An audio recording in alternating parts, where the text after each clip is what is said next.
Se ficar ruim, ficar baixo, dá um abano aí, alguma coisa que eu melhoro. Além de agradecer muito o convite, eu gosto mais dessa casa.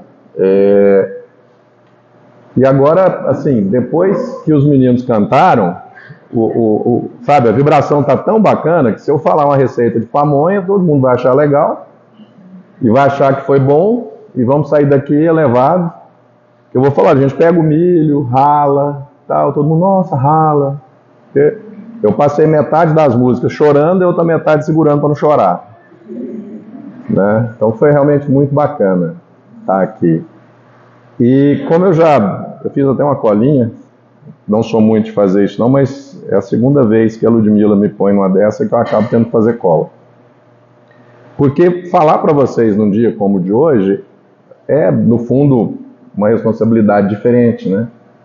E eu falo isso em tom de brincadeira, mas eu acredito nisso. Eu acho que na hora que fez o convite, a Lúcia me mandou o WhatsApp e tal, eu imagino que na hora que eu aceitei, acho que uma meia hora depois, eu acho que o meu mentor individual deve ter mandado um WhatsApp para o mentor do centro, falando assim, certeza, esse tema, o Marcelo, aí, né, enfim, ele deve ter falado assim, vocês estão perdidos, vocês estão na lama, não tem outro, não. Tá feia a coisa. Porque o tema que me foi pedido é a responsabilidade de ser espírita. Óbvio que isso dá, né, para a gente abordar muita coisa, mas dentro dessa ideia, responsabilidade de ser espírita. Então vamos pensar, vamos tentar destrinchar isso primeiro. Responsabilidade, ser espírita. O que significa essas duas coisas? Depois a gente pensar nisso e ver na nossa forma de agir. Que tipo de situação nós temos para avaliar diante do conhecimento, da ação, dos pensamentos, etc. Então, dentro disso, de responsabilidade de ser espírita, responsabilidade, essa palavra, eu fui procurar no dicionário a origem, essa palavra vem do latim. Ela vem de uma palavra em latim chamada responsum, que é o particípio passado do verbo respondere, que quer dizer responder, mas não no sentido de dar uma resposta, responder no sentido de ser responsável, ser capaz de agir de acordo com aquilo que a gente assumiu, de acordo com as escolhas que a gente fez, de acordo com os atos que a gente praticou. Daí a gente usar até hoje, né, os termos responsabilidade civil, responsabilidade penal, responsabilidade administrativa. Se eu furar um sinal e levar uma multa, eu estou sendo responsável por ter furado o sinal. E a gente só coloca essa ideia de responsabilidade em quem tem condição de agir. Nós não temos uma ideia de responsabilidade com criança. Normalmente a gente põe como responsável os pais. Porque a gente entende que a criança, naquele momento evolutivo, ela não consegue responder pelos próprios atos, pelas próprias escolhas e tudo mais. Nós não temos a mesma ideia de responsabilidade, por exemplo, com o animal. Se o animal ataca alguém, o animal não vai parar na polícia, não vai parar na cadeia, não vai ser julgado, porque ele é um animal, ele está agindo por instinto. Ele não está fazendo uma escolha. Eu até lembro de um fato, um bom tempo atrás, um batalhão de selva lá, não sei o que, foi fazer um evento lá com fogo de artifício, aquele bagunça, e eles tinham como mascote uma onça pintada. E aí estava a onça lá numa coleira e começou aquela foguetória, aquele negócio, aquela confusão, a onça avançou em alguém e acabou sendo morta. E aí eu lembro de ver uma manchete no jornal, e a manchete estava assim: o animal não se comportou como esperado. Quando eu li isso, eu pensei, eles estão falando dos homens, né? Não é da onça. Ué, a onça agiu como se esperava que a onça agisse. Besta foi quem imaginou o contrário. Então, se a gente tem essa possibilidade, a gente pode pensar em termos de responsabilidade. E aí quando a gente pensa, a primeira parte, né, o respondere, e aí vem o bilidade, que é qualidade daquilo que pode ser possível. Então, responsabilidade seria qualidade de quem é capaz de responder por algo, capacidade ou obrigação de prestar contas sobre as próprias ações. Capacidade de prestar contas sobre as próprias ações. Então, se nós já somos adultos, etc., etc., nós somos responsáveis. Nós prestamos contas das nossas ações. E aí vem a segunda parte do tema, ser espírita. Primeiro, alguém aqui, por acaso, veio aqui hoje ou algum outro dia arrastado? Não queria vir, veio esperneando, amarrado. Foi uma escolha. Então a gente fez uma escolha e a gente tem condição de responder pelos atos das nossas escolhas. E aí dentro dessa ideia ser espírita, tem lá no capítulo 18 do Evangelho, segundo o Espiritismo, muito será cobrado a quem muito foi dado. Que está na parábola dos talentos, né? Se a gente tem uma situação específica de um determinado conhecimento espiritual e tudo mais, isso vai nos gerar um acréscimo de responsabilidade. E aí a ideia da gente fazer uma reflexão, né? Do que a gente está ou não está fazendo com isso. E aí o que seria ser espírita?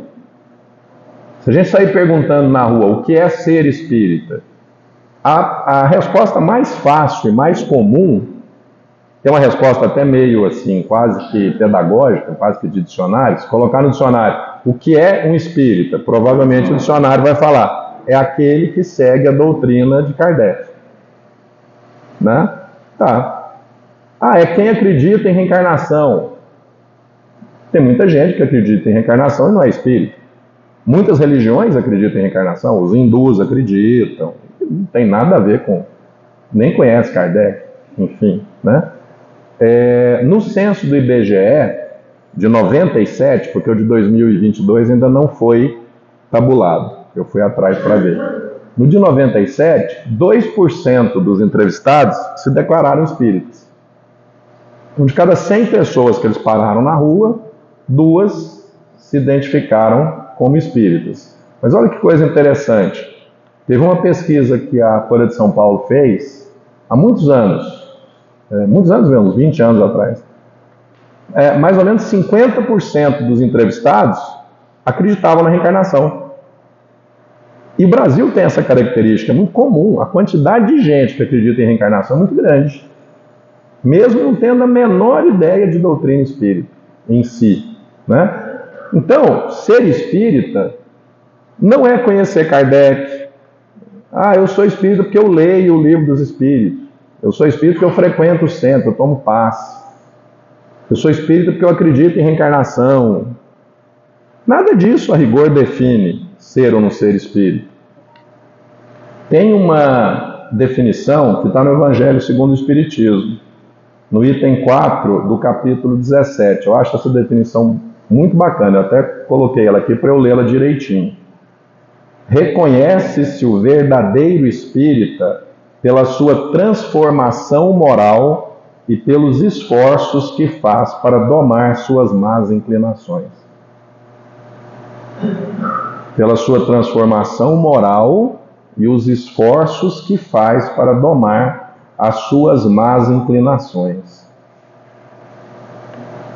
É aí que a gente consegue imaginar o que seria esse ser espírita. Quando tem um dos... não lembro agora onde que é do Emmanuel. Essa questão de qual seria a missão da pessoa na Terra. E ele comenta que, basicamente, se você vê o que você recebeu, você vai ter uma certa ideia do que seria essa missão. Né? E que Tem várias e várias e várias possibilidades. Então, a pessoa recebeu o dom da música. Isso é uma ferramenta. O que ela vai ou não vai fazer com isso é com ela, né? Ela tem um dom manual, um dom de falar, de ensinar, de fazer determinada coisa, enfim. E aí, se você pegar um trabalhador e entregar para ele uma enxada, pela ferramenta, ele vai ter uma ideia do que é para fazer. Não precisa ser nada assim tão elaborado, não. Se eu ganhei uma enxada, serve para determinadas coisas. Se eu ganhei uma pá, serve para determinadas coisas. Então, pela ferramenta, você tem uma certa noção do que é para fazer. E aí, se você entrega uma enxada para um sujeito, um senhor entrega uma enxada para um trabalhador, e o trabalhador se volta contra o senhor e o agride, o ataca com essa enxada, a gente ia achar isso horroroso, deplorável. Pois é, a enxada é figurativa, porque é fácil de ver, né? Dá uma ideia de agressão física. Isso acontece com tudo que a gente recebe. E a gente recebeu porque a gente assumiu esse compromisso. E se a gente assumiu esse compromisso, a gente é responsável. Tem uma fala de um filósofo, Immanuel Kant, que eu acho muito interessante. É uma fala muito interessante mesmo.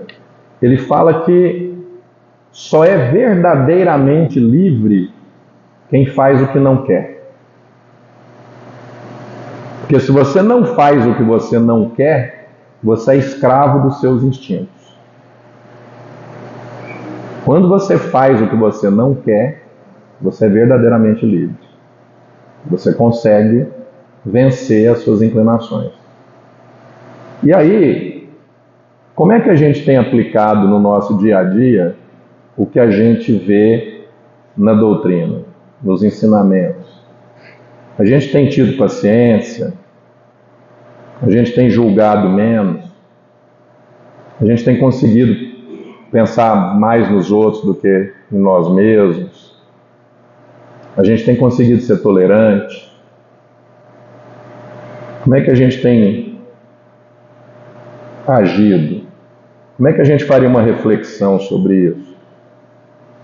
Reflexão com coragem, sem culpa, sem essa bobagem de culpa. Uma reflexão corajosa. Porque às vezes eu falo em tom de brincadeira que eu vou ao centro, né? A gente sai elevado do centro, então, sai amando todo mundo. Primeira fechada que eu tomo no trânsito, vai embora. E aí, o tanto que é, né, ainda mais ou menos frágil, porque a nossa responsabilidade, ela passa num primeiro momento muito grande pelo conhecimento. Porque se eu conheço, eu não tenho desculpa. Vocês já viram um maço de cigarro? Vem no maço de cigarro normalmente uma foto horrorosa e escrito embaixo: cigarro causa câncer, causa efizema, causa não sei o quê, causa diabetes. Aí o cara fuma 50 anos, arrebenta com a saúde. Aí ele vai falar para o médico: nossa, dei azar. Poxa, sabe, a gente tem um conhecimento, a coisa vem junto com a responsabilidade.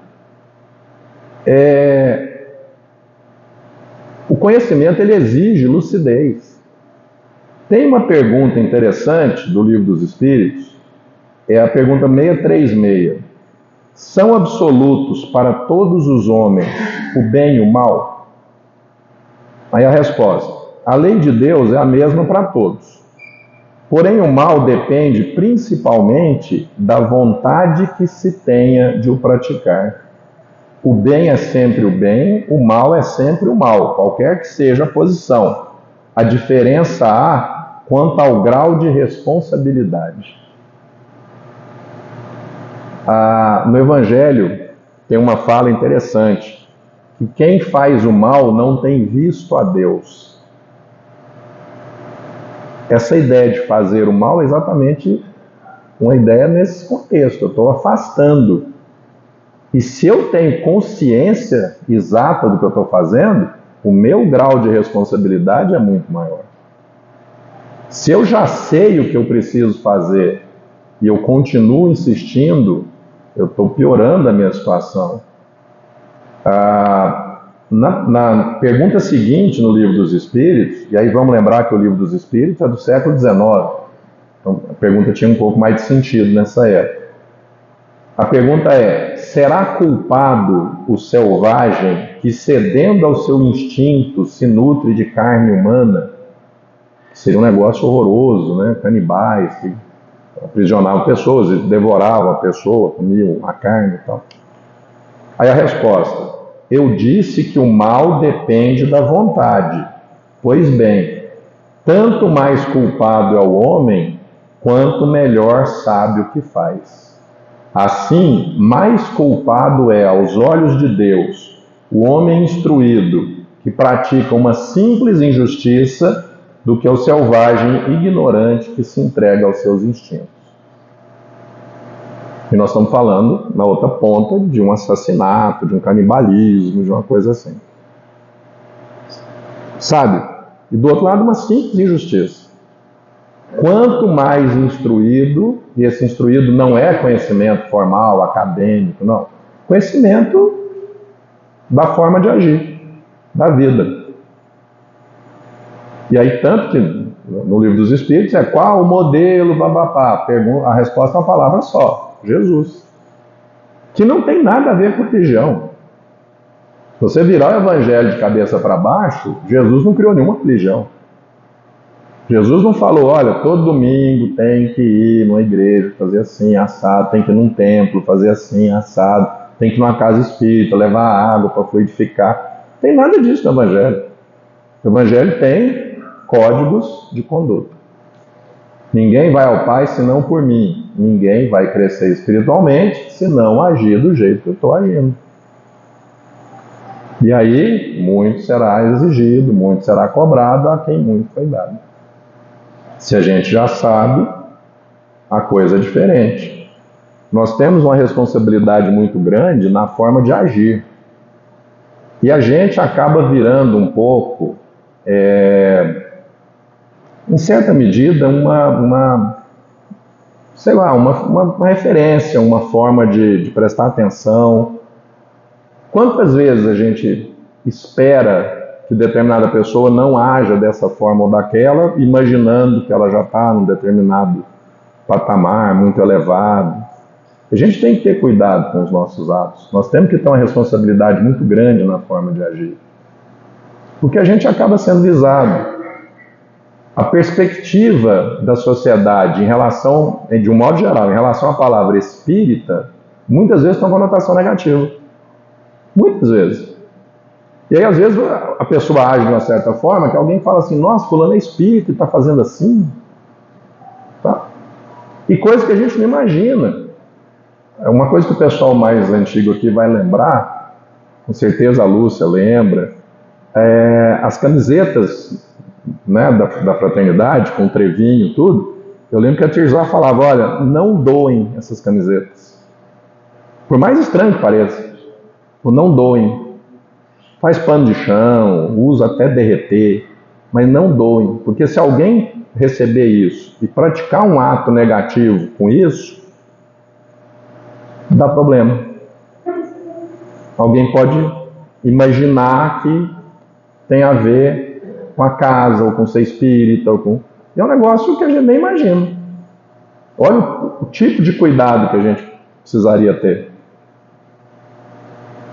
Existia essa situação. Imagino que exista, né, até hoje, esse cuidado. E é um cuidado que às vezes a gente imagina que, mas será? Não. Acontece. A nossa responsabilidade na forma de agir é muito grande. E o espírita, de certa forma, ele é chamado a ser um exemplo. Porque, em certa medida, a gente tem um conhecimento um pouco diferenciado. E a gente tem que conseguir viver de acordo com esse conhecimento. No Livro dos Espíritos, um pouco mais para frente, tem uma pergunta 642. Nós estamos pensando em responsabilidade na forma de agir. Para agradar a Deus e assegurar sua posição futura, bastará que o homem não pratique o mal? Então, se eu não fizer o mal, já está bacana?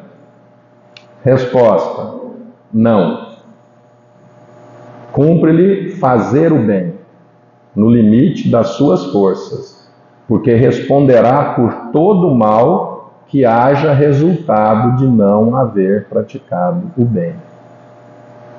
É nosso serviço fazer o bem, não é só não fazer o mal. A nossa responsabilidade está no agir, não é só no ficar parado, no omitir. E aí na pergunta seguinte, fala, bom, e alguém que em razão da sua posição não tem como fazer o bem, por algumas circunstâncias, ele não tem como fazer o bem. Haverá isso? Haverá alguém que não tem como fazer o bem? E como que fica isso? Aí a resposta: não há quem não possa fazer o bem. Somente o egoísta nunca encontra ensejo de praticar o bem. Basta que se esteja em relações com outros homens para que se tenha ocasião de fazer o bem. E aí tem uma parte da resposta que eu acho muito bacana.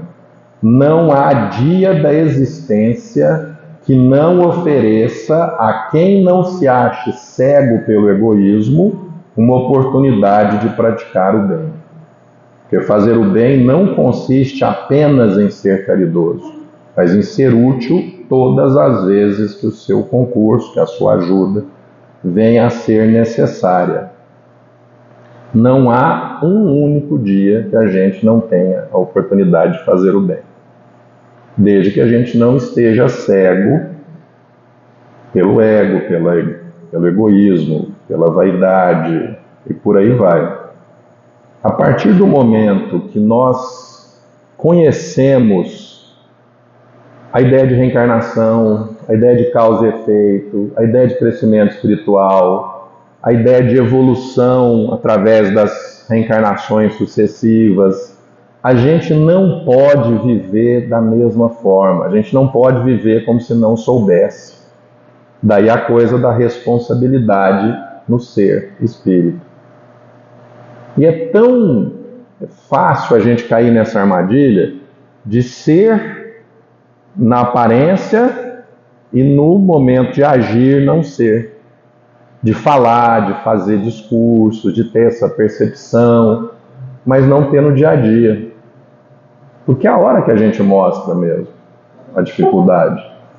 Eu vi uma entrevista antiga já tem um tempo, que me chamou a atenção, e dentro de um contexto de você saber e ter noção e realmente vivenciar isso. Em 1980, John Lennon foi assassinado, dia 12 de outubro, 12 de dezembro de 1980. Ok. Um dos Beatles, George Harrison, era extremamente espiritualizado, mas aquela coisa hindu, índia, mas extremamente espiritualizado. E eu vi uma entrevista dele, X tempos depois, essa entrevista está gravada, é fácil de achar. Ele falou que ele estava na Inglaterra, o crime foi nos Estados Unidos, então tinha um fuso horário aí. E ele falou, olha, me acordaram, minha mulher me acordou falando que o Lennon tinha sido assassinado e tal. Eu acordei, fiquei triste pela forma e voltei a dormir. E o repórter meio assim, mas ele falou, não, eu voltei a dormir, porque eu tenho consciência de que não mudou nada. Aquela pessoa que eu conheci, que foi meu amigo, etc, etc, etc, continua viva, continua existindo, e que nós vamos encontrar, e que nós vamos continuar vivendo e relacionando. Ele só mudou de endereço, só isso, mudou nada. E aí na hora que eu pensar, que eu conseguir pensar e vivenciar, que deixar de lado a existência física, a existência carnal, vamos usar um português 100%, tá? O bonitinho, depois o mais pesado. Que desencarnar, que morrer, não significa nada. Nada. E eu consegui vivenciar isso. Isso é extremamente libertador. Em todos os aspectos. Eu comentei aqui uma vez, eu acho esse trecho maravilhoso, e não tem nada a ver, de novo, com religião, tem zero a ver com religião. Quando Sócrates foi condenado a cometer suicídio, porque ele estaria corrompendo os jovens, né? Está nos diálogos de Platão. Aí ele foi condenado a cometer suicídio. Ok. Mas aí na época tinha uma oferenda, tinha um negócio lá de levar uma oferenda numa ilha, que tinha um deus numa ilha, e okay? Enquanto levava a oferenda não podia cumprir a pena. Aí para garantir que ia cumprir a pena ele ficou preso. Ok. A mulher dele e os amigos organizaram um jeito de ele fugir. E aí subornaram um determinado guarda, o dia que esse guarda estava lá de plantão, eles foram lá, abriram a cadeia, falaram, ajeitamos, bora fugir. E ele fala, não vou fugir. Se eu fugir, eu vou estar dando razão para quem me condenou. E aí a mulher fala para ele, mas você é inocente. E ele responde, se eu fosse culpado, você ficava mais tranquilo? E aí ela retruca, mas eles te condenaram à morte. Agora olha a resposta. Não. A vida me condenou à morte no momento que eu nasci. Eles só marcaram a data. Eu não tenho nada a perder. Olha que espetáculo isso. Você acordou, você está respirando, está vivo, beleza, agradece, vamos melhorar, vamos fazer alguma coisa. A hora que não abrir o olho aqui, vai abrir o olho em outro lugar. E vai continuar sendo você. E a gente tem esse conhecimento. Porque desencarnou, desencarnou não virou anjo. Primeiro ponto. É a gente. Você vai acordar do lado de lá, você. Você vai pôr a mão no seu braço, você vai sentir. Tudo bem que vai ser um braço perispiritual, mas a mão também vai ser. Você vai sentir. É você. Do jeitinho que você é. Você só mudou de endereço. Você vai continuar estudando, trabalhando, planejando o que você vai fazer. Se a gente sabe disso, a gente tem que viver de acordo com esse entendimento. Os livros do Bacelli, ele comenta alguns livros do Inácio, que tem uns sanatórios no plano espiritual, e que normalmente quem vai parar no sanatório é espírita. Que o cara chega lá, gente, era tudo verdade, meu Deus, eu pedi tudo isso, tudo que eu pedi me deram, e eu não aproveitei, e dá uma baqueada. Lembra, quem muito foi dado, muito será cobrado. A sua responsabilidade depende do seu grau de instrução. Tem um livro antigo do Luiz Sérgio, ele acompanha uns 20, 30 desencarnes, de todo jeito, quem é ateu, quem não é. E aí uma freira que devia fazendo caridade, ajudando todo mundo, e desencarna. E aí ela desencarna, abre o olho no quarto quando desencarnou, e tinha pessoas que ela tinha ajudado, que já tinham desencarnado e tal. E ela vê uma freira que já tinha desencarnado, que ajudava ela, tal. E ela vê essa freira, ela, irmã, tal, nossa, eu estou no céu. E aí a irmã fala assim, olha, não é bem como a gente imaginava, assim, o céu, mas, não, tá tudo ok, vamos lá. Não tem nada a ver, sabe? Um dos desencarnes, o sujeito era ateu, mas era um cara extremamente bondoso, ajudava todo mundo, passou pro lado de lá numa situação bacana. Não faz diferença o exterior, faz diferença o interior. Né? Nem todo aquele que diz Senhor, Senhor entrará no reino dos céus, tal. Porque, gente, expiação e provas. E a partir do momento que a gente conhece, a gente tem que conseguir viver de acordo com isso. E aí aquela ideia que Kardec colocou quase que como um dogma, se é que existisse dogma, né, pra gente. Fora da caridade não há salvação. E não é só a caridade material, que tem todo sentido, todo valor.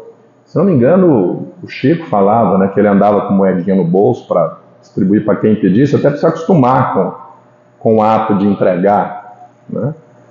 E não interessa se o sujeito vai ou não vai fazer bom uso disso. Isso é problema dele. Você não está ali para julgar. Se você está em condição de ajudar e consegue ajudar, por que não? O que ele vai fazer ou não interessa. Mas a caridade no sentido de tolerar, de não julgar, de perdoar, de entender o momento do outro, de ficar em silêncio, de deixar o outro ser quem ele é. A gente consegue, principalmente com pessoas muito próximas, deixar o sujeito ser quem ele é?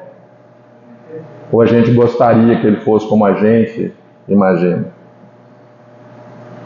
Aceitar que a pessoa está fazendo uma escolha que aos olhos dela é positiva, senão ela não fazia. E deixar ela agir?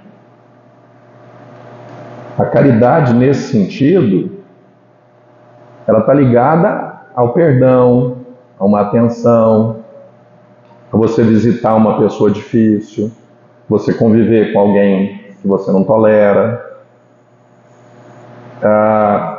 Todo mundo aqui já ouviu falar no nome de um filósofo antigo, né? Sartre, antigo que já morreu, Jean-Paul Sartre, existencialista. Ele era ateu, inclusive.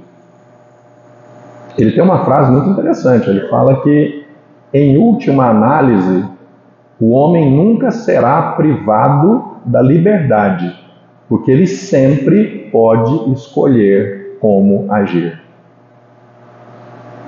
E aí ele completa, por isso que tudo que acontece ao homem é culpa exclusiva dele mesmo.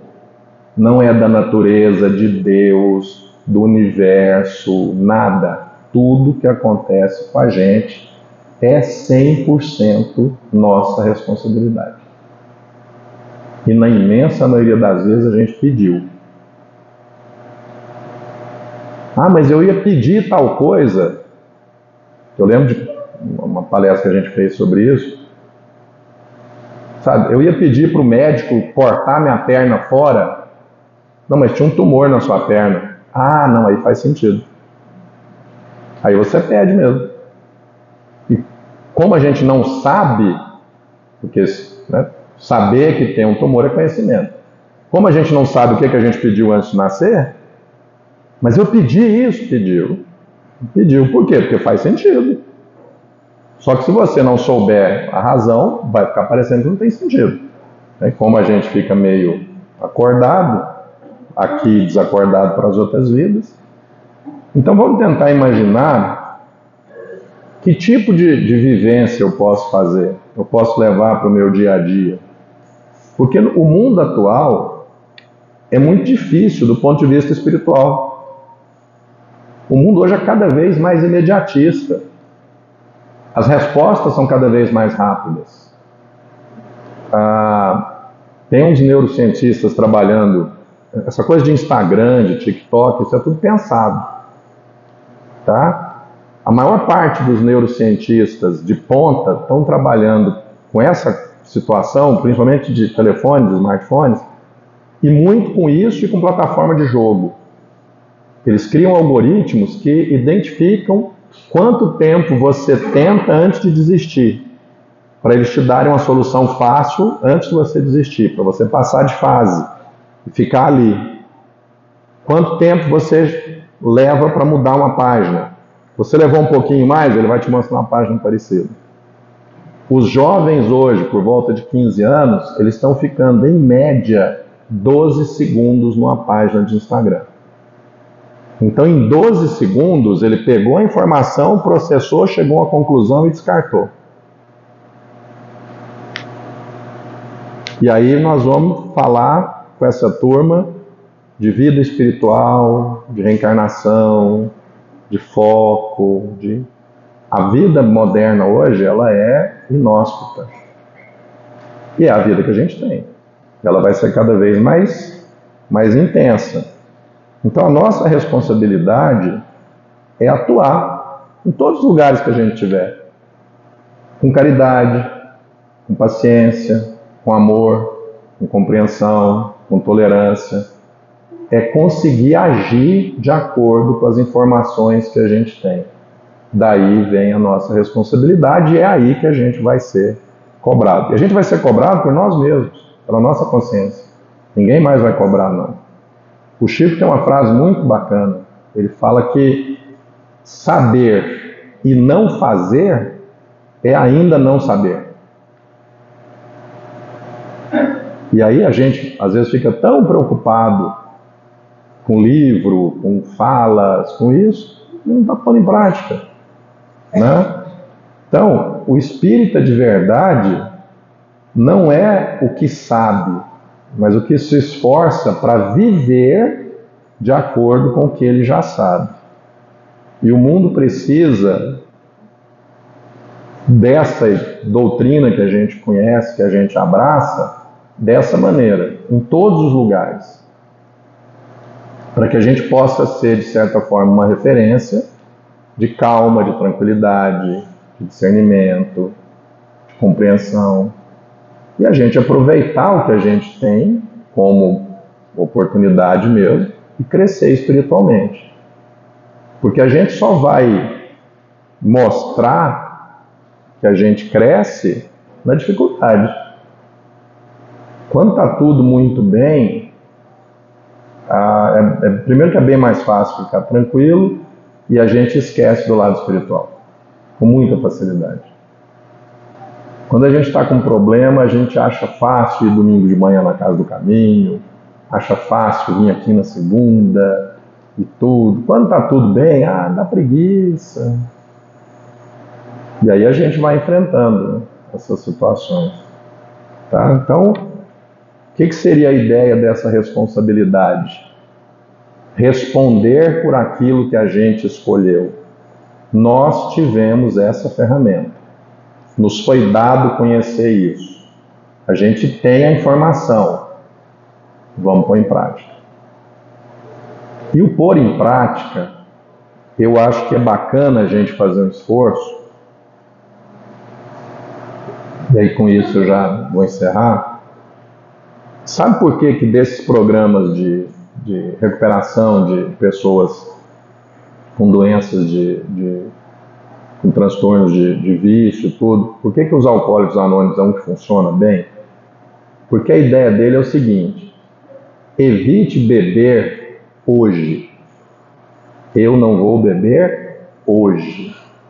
Porque se você chegar para um camarada e falar, você nunca mais vai ficar nervoso no trânsito, vai xingar alguém, né? O cara fala, não, mano, vou embora, já era. Mas você falar, eu não vou estourar hoje, dá uma sensação assim, eu dou conta. Só hoje, amanhã eu posso estourar? Amanhã você pode estourar, só hoje. Só hoje eu dou conta. Tá bom. Aí você sai, aí vem aquela coisa de estourar, você fala, não vou estourar hoje. Você dá uma freada. Eu vou fazer hoje. Pronto. E aí, cada dia você vai fazer hoje, você vai indo, arrastando aos pouquinhos, sabe? A coisa vai instalando. Porque, assim, fulano é paciente. Por que fulano é paciente? Porque ele age com paciência. Fulano é caridoso. Por quê? Porque ele age com caridade. Esse tipo de qualidade é ação. Não é um rótulo, é uma ação. Você só é paciente se você agir com paciência. Caridoso, se agir com caridade. E isso é construído dia a dia. E segundo Emmanuel, um daqueles 4 livrinhos lá, Fonte Viva e tal, eu gosto dessa frase, acho ela muito legal. O que é uma encarnação? Uma encarnação é um dia de trabalho. Nós recebemos um dia de trabalho. Na hora que encerrar o trabalho, encerrar o expediente, a gente volta para casa e faz um balanço desse dia de serviço. E é nessa hora que a gente acerta as contas, com a nossa consciência. Imagina pensar que tudo que a gente pediu foi dado, tudo que a gente precisou estava na mão, que só dependia da nossa parte, e a gente pensar, nossa, pisei na bola. Então vamos colocar isso em prática. Só por hoje eu vou ser caridoso, eu vou ser paciente, eu vou compreender melhor o outro, eu vou julgar menos. Só hoje. Aí amanhã, quando eu acordar, então só hoje. E vamos tentar levar isso e vamos buscar essa forma de ser uma referência para o mundo, para as pessoas que a gente convive, mas principalmente para nós mesmos, para a nossa consciência, para que a nossa capacidade de responder por aquilo que nós escolhemos, lá na frente não fique um saldo negativo, mas fica uma possibilidade da gente falar, opa, subi um pouquinho, subi um degrau, aprendi alguma coisa.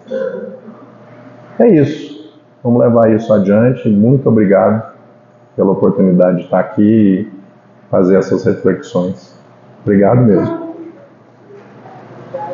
Valeu. Obrigado. Nós que agradecemos pelas suas palavras.